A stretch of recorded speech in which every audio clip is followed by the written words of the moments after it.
We need a strong leader right now. Destiny is their destiny. Pretty cool, isn't it? Yeah, it's like a Western. We're on the new frontier.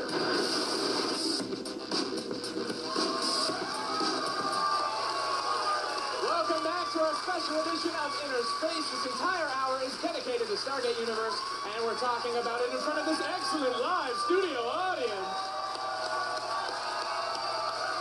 Now, you just saw some clips with the masterminds behind it all. They've been with the franchise through SG1, Atlantis, and of course were responsible for ushering us into this new age of Stargate Universe. Please welcome executive producers and co-creators Brad Wright and Robert Cooper.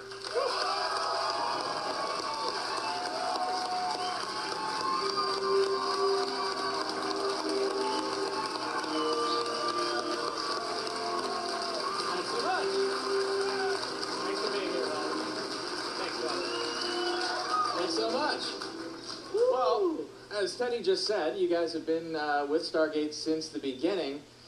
How does it feel to watch this franchise grow in so many different directions and have such huge success with Stargate Universe? Good.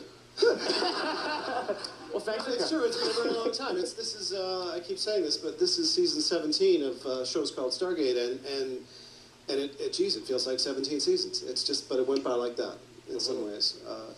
A lot of different faces, especially through the cast. But there's a handful of us have been here for the entire time, and Rob among them, and a lot of members of the crew for the whole time. So it's like a family. You don't really think about it in the big picture sense. You really kind of take it one day at a time. What do I have to do today? What do I have to do tomorrow? And then every once in a while you get to step back and, count the 73 look babies. at the wall of DVDs. I had nothing to do with the 73 babies. Glad we clarified that. Well, speaking of taking it one day at a time versus the bigger picture, I'm really curious how far out ahead you plan things, because one of the things I've loved with this season in particular of SGU is that things are coming back. Plot seeds that you planted earlier have come back. So how far out do you plan? Do you know what's going to happen 10 episodes from now, a season from now? How far out do you plan? Well, I mean, we had a little bit of an idea of what the overall story for the series was going to be, but the show tends to air in 10-episode blocks, so I think when we come in at the beginning of a season, we tend to, plan out those 10 episodes and say, okay, what's the mid-season two-parter going to be, and what beats do we have to hit, so all the serialized elements of the show are going to pay off as we go through those 10 episodes. And by the middle of the season, we're planning the end of the season, so we know how the season is going to end. So we have to be a number of episodes ahead for lots of reasons, one of which is our production schedule. We like to be prepared. We like our crew to know what we're going to shoot, but also because we like to know where we're headed. You have to know where we're headed. Yeah. That's cool. A lot of the characters, some of the smaller secondary characters, have developed in terms of the role over this first season and a half. So how do you plan that? I mean, when you get these smaller characters, do you know what their arc is going to be? Do you know that, in a couple episodes this is going to happen? And we wait for them to tell us. You do? Yeah. It's a very, democratic set. In some ways, how they're playing the character informs where we take it. And, Okay. And you find, oh man, this person's really good at that, and we take the character in that direction. I mean, when you create a character in television, it's really a combined effort between the writer and the performer, because they bring what they do, and you kind of find the voice together. And these strengths are uncovered, kind of, as you Exactly. go, right? That's cool. We encourage our audience to share their thoughts with us every week, and definitely. And we got this email from Zach in response to episode 6. That's correct. Zach basically, in summation, said, the Destiny was getting into to Rush's head with Franklin and his wife, and now we've seen TJ have these dreams as well. Now the Destiny's in Young's head. So is the Destiny really getting into people's heads here and controlling the ship, or is it the crew themselves? What's going on? Well, I mean, it's science fiction, and one of the things that we, Good. one of the things we do is we sort of explore, how technology can be misinterpreted in some ways, advanced technology. And, I think it was always a part of the series that Destiny was going to be a character. Destiny was going to be this almost a personality on the show.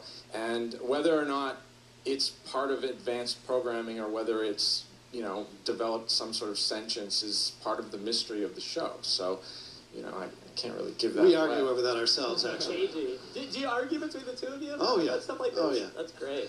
Well, it's not a. We're arguing right now. We're arguing right now. I You're agree with him diplomatic. completely. Yeah. No, we, you know, you throw out an idea and you have to argue the merits of the idea, Right. and you sometimes don't want to go too far down a certain road because that could limit stories. But rules tend to create story, and you know, when you come up with something that the Destiny can do, well, that could be 10 stories down the road. Right. Well, it's nice to hear that you argue based on merits, because we just call each other names. Yeah, that's what we're doing today.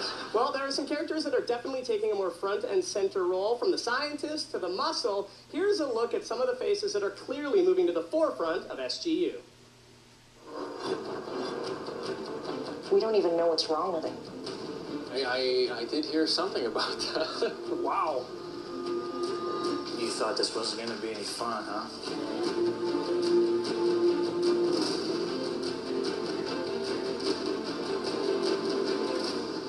We'll see how that turns out. All right, please join us in a warm welcome for Julia Benson, Patrick Gilmore, Jennifer Spence, and Peter Kalanis. Woo!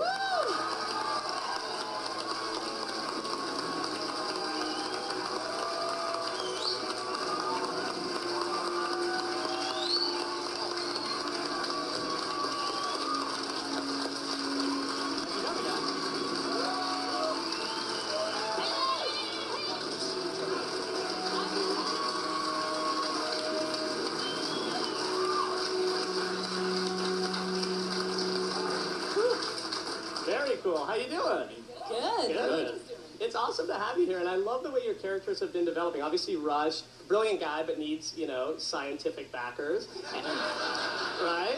And what's going on there? Look at that. He's got your back, literally. And of course, the military needs muscle as well. But in terms of the development of your characters, has it gone the way you thought? Have your characters individually evolved the way you thought maybe when you signed on in the beginning? We're going down the line. It's your call. We were kind of all in the same position when we first got cast. We didn't know what was going to happen, so it was kind of script by script for the first season.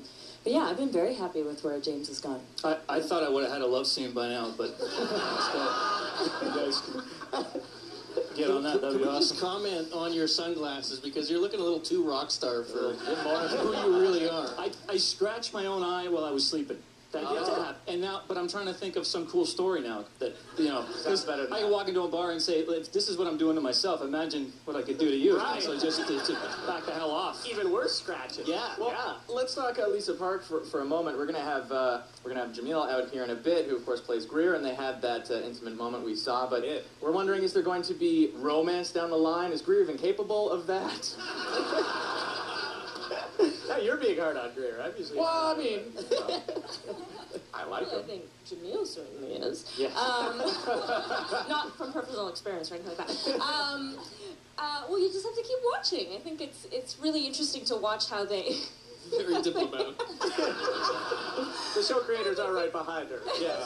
This is exactly what it's like to work. We got the spotlights on, the cameras on us, and these guys are breathing over us. We stand behind it all the Something time. stupid on set. Is that okay? Is that okay? Is that okay? Well, Patrick and Peter especially, you're under Rush's thumb so tightly, and he's not always the nicest guy to you. Do you yearn to get a script where you just let loose and freak out? I'd love to go to town on him, just physically, but that just... He'd have some kind of druid-like moves, though. He'd come back on us, you know. Just, Yeah. Well, and Brody's been a Rush guy, kind of on the Rush team up till, I guess it was Trial and Error, when you've kind of thought that... Things start to switch, Yeah, things start to switch, but as the scripts progress, I mean, we've been on the ship for how many months now?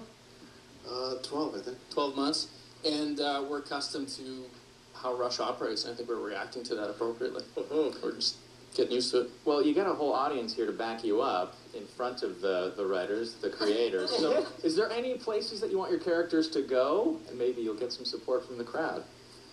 I'm Where's where you want sandwiched it to between go? them. I'm going to say no to the love scene right away, just before anybody. Come on! Thanks, Julie. You heard what I said. I thought that was funny. It seemed like the first season was a lot about the military-civilian dynamic, and now as the season has progressed, you have the ship as a main character, and that military-civilian divide, to me, has become a bit more gray. So how have you liked that development in terms of the show? Because it's not really the civilians pitted against the military anymore, is it? Yeah, I mean, I think there's a certain element, like if you're on the military camp, you're on the military camp. You know, obviously there's gray areas, Yeah. but for me, especially for James, like, she will follow Young. She will do what Young says. So, And I think going back to the first season, I believe it was divided where the uprising happened between the civilians and the military. Yep. And like you were just commenting on, I think that's become more woven and more complicated now. As if you've been alone or together with a group of people that long, relationships become more tangled. Cool. Well, you guys all seem to get along very well, despite Yes. being stranded on the other You side of heard the what he was universe. saying? Because all I see is sunglasses. That's all I see. I think I am never going to look this cool again, ever. This is my peak right here. This is Tension it. between All right. Brody and Volker here. Thanks so much for joining us, guys. It was Thank really you. a pleasure to have you here. Yep. for having us. Thanks now- for everyone coming out, by the way. Yeah, thanks to everybody for coming out. Absolutely. Stick around. Now, still to come, we're going to be delving even deeper into the military side of things because Brian J. Smith, Elena Huffman, and Jamil Walker-Smith are joining us. Plus, a little later on in the show, we'll have a sneak peek at the next new episode of Stargate Universe, so do stick around. Whew.